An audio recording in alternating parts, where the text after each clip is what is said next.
Manay Abing, 300 ba to? O 300.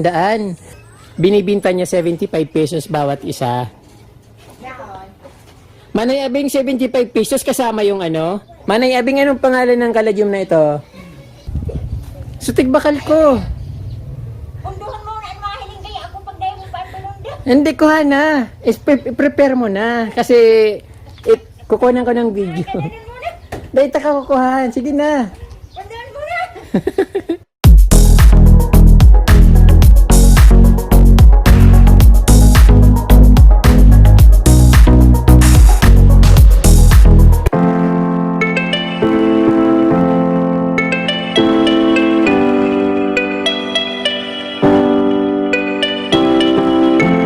Magandang araw sa inyo mga kaprom. Nandito na ako sa aming barangay, sa Barangay Gubat, Lagunoy, Camarines Sur. Binalikan ko yung garden dito ni Manay Abing. Napakarami niya ulit ng halaman at sabi ko kung gusto niya magbenta, ipopromote ko. So ayaw niya talagang yung magbebenta ng ayaw niya magpakita sa video. Sabi ko mas maganda yung nagpapakita sa video para may tiwala yung bumibili. But sabi niya, bahala ka na. Ayaw niya talagang magpakita. Ito kaprom di, ipapakita ko sa inyo yung mga halaman ni Manay Abing dito. Napakaganda niya at siyempre murang-mura pa. Kaya lang ayaw niya mag-shape. Sabi niya kung gusto ko ako na lang magbenta. Sabi ko hindi ako nagbibenta. Gusto ko lang itulungan yung mga katulad niya na nagbibenta ng maliliit na plant store na makapagbenta sila ng halaman sa kanilang mga paninda. So kaya ito kaprom di, ipapakita ko sa inyo kung ano yung mga binibenta niyang halaman dito. At siyempre mura, katulad din ng mga mga halaman sa iba. That time kasi bumili ako dito ng halaman, so napakamahal ng binta niya sa akin. Sabi ko okay lang naman, gusto ko rin naman makatulong. But ngayon ipapakita ko ulit sa inyo yung tinda niya, lalo yung mga bromeliads na napakamura. So tara kaprom di, i-check natin yung mga halaman ni Manay Abing dito sa Barangay Gubat. Manay Abing! Marnadig luluwas na tumabakal kong masitas. Ito kaprom di yung mga halaman dito ni Manay Abing dito sa Barangay Gubat. Nasa harapan lang siya ng Gubat Elementary School. Sabi ko sa kanya, nagtatanong ako sa kanya kung meron siyang Prince of Orange na philodendron. Wala daw siya kasi yun ang gusto kong halaman. Baka makabili ako ng mura. So mayroon siyang binibintang dito, yung bromeliads na 300. Manay Abing, 300 ba to? O 300. So bibili na ako nito. 300 lang naman.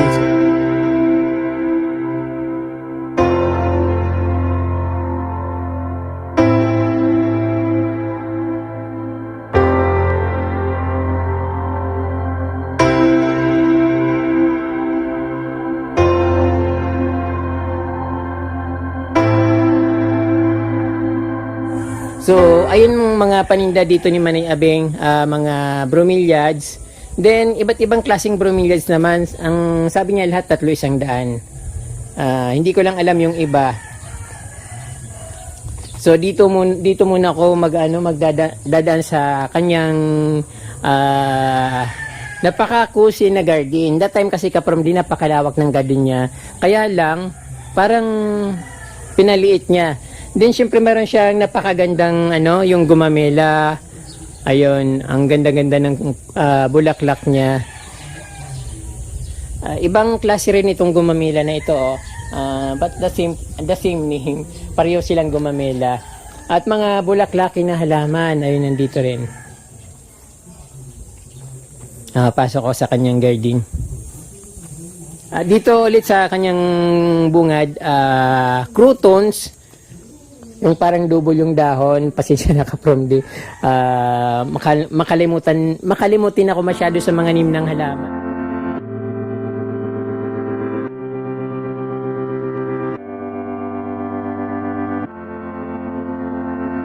Ito yung garden dito ni Manay Abing. Mayroon siyang bougainvillea. Anong tawag dito? Peace lily na variegated. Alam ko binibinta rin yan eh. Tapos ito, usong-uso yung halaman na ito dito sa amin. Pag namumulaklak siya, tudong-tudo. Tapos yung bulaklak niya, yun na rin ang itinatanim. Then, pandakake. Meron siyang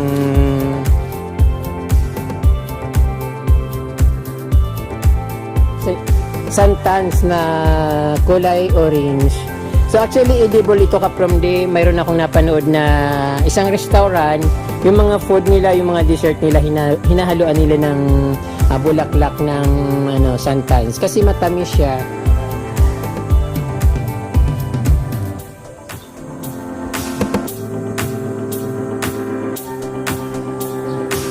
So dito muna, dito tayo sa dito sa garden ni Manay Abing mayroon siyang napakaganda na crouton. Manay Abing, anong pangalan ng na to? Itong masitas na itong mabaho?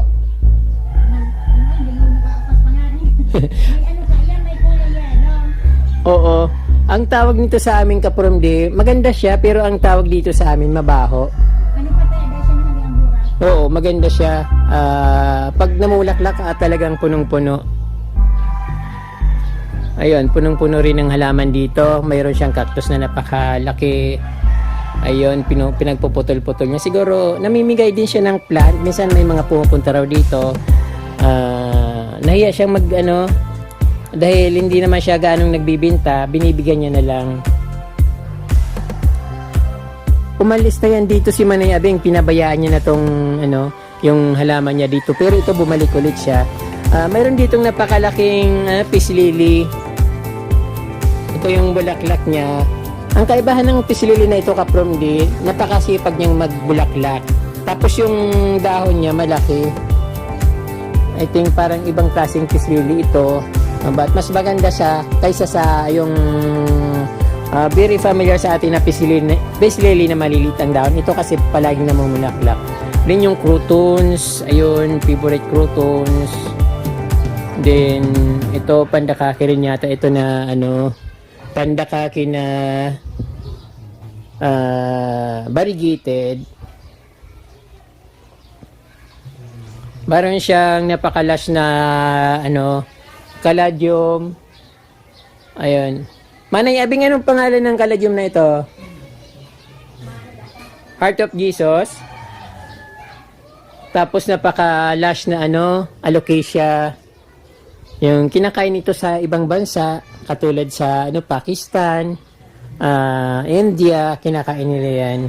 Dito kasi hindi pa masyadong natutunan dito sa Pilipinas yung kainin yung mga ganyan. But napakaganda ng caladium ni Manay Abing. Then, ayan.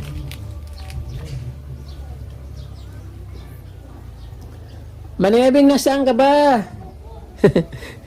Manay Abing, magkano itong mga halaman mo dito?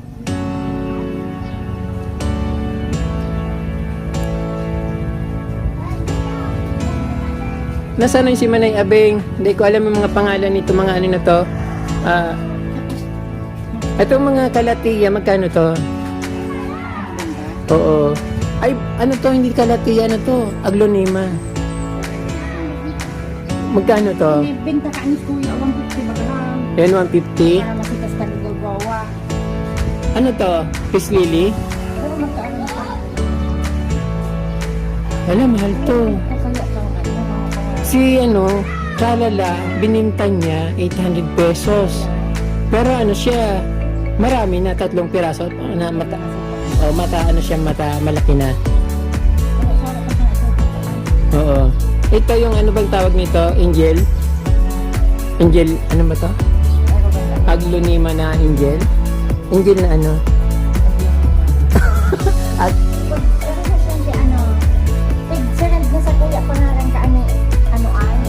ito aglo rin to. Wala yung makukulay na aglo. Then ito, iba naman sinasabi mong magkano. Ito magkano to?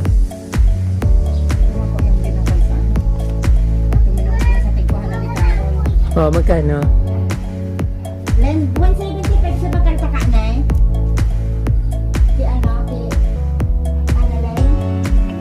Yung 175 lang. Binili niya raw ito ng 175.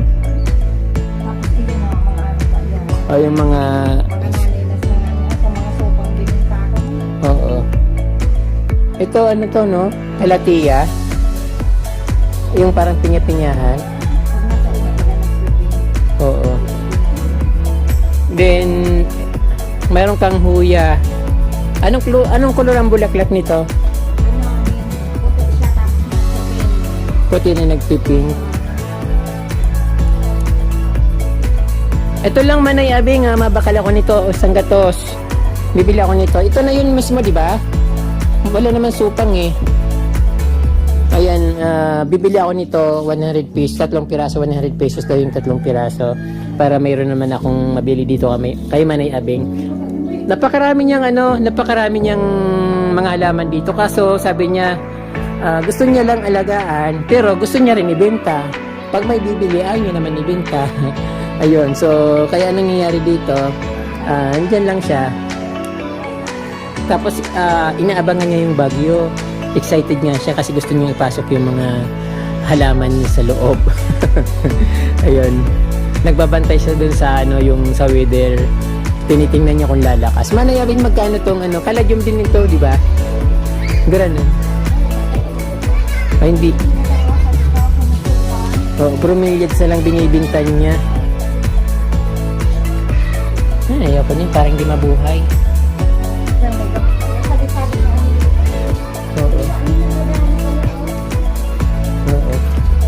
Then dito, marami rin siyang iba't ibang collection dito.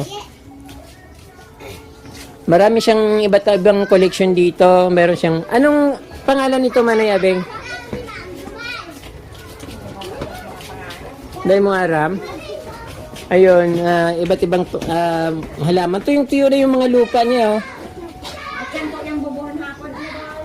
Magdidilig daw siya mamayang hapon. Siyempre dito yung mga yung mga croutons na mga nakapaligid sa kanyang bahay.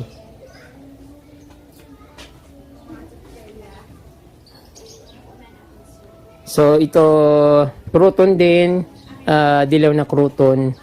At ayun, napakarami niyang plant varieties pero kukunti lang binibinta niya. Tapos gusto niya ibenta dito lang yung pumupunta lang dito yung binibintahan niya. Ayaw niya magbenta ng true online. Sabi ko sana gusto kong promote ko sana para makakumita siya. Kaso lang ayaw niya talaga.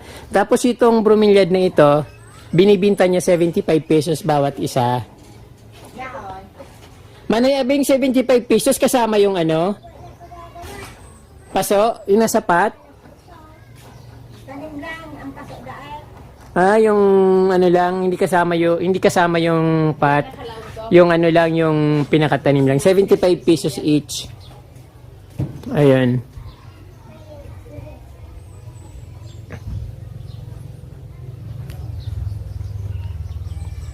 So, ayun, yung magagandang halaman niya dito.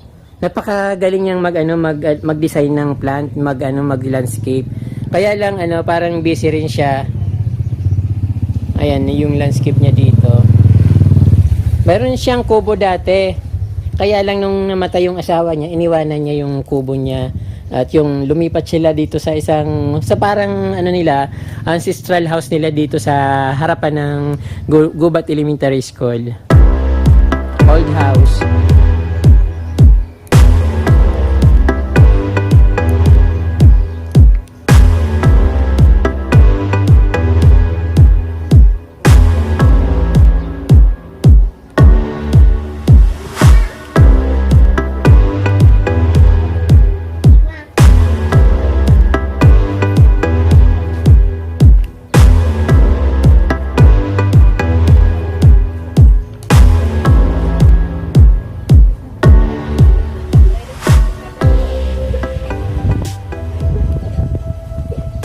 Tigbakal ko.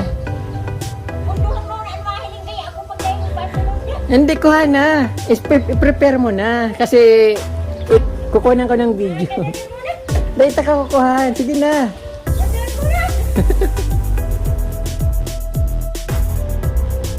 Tinutulungan na nga eh. Ayun si Manay Abing. Ayaw kong ayaw niyang kunin yung ayaw niyang i-prepare yung binibili kong halaman, tumatago talaga siya. mahihayin masyado. Maganda sana kung malakas yung loob niya para marami siyang maibibenta. Napakarami niyang varieties ng plants dito eh. Tapos yung bahay niya kaprom din napakaganda oh. Pang ano siya, yung old house, tapos wooden.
ka-Farmdy yung garden dito ni Manay Abeng dito sa Barangay Gubat, Laguna, Camarines Sur.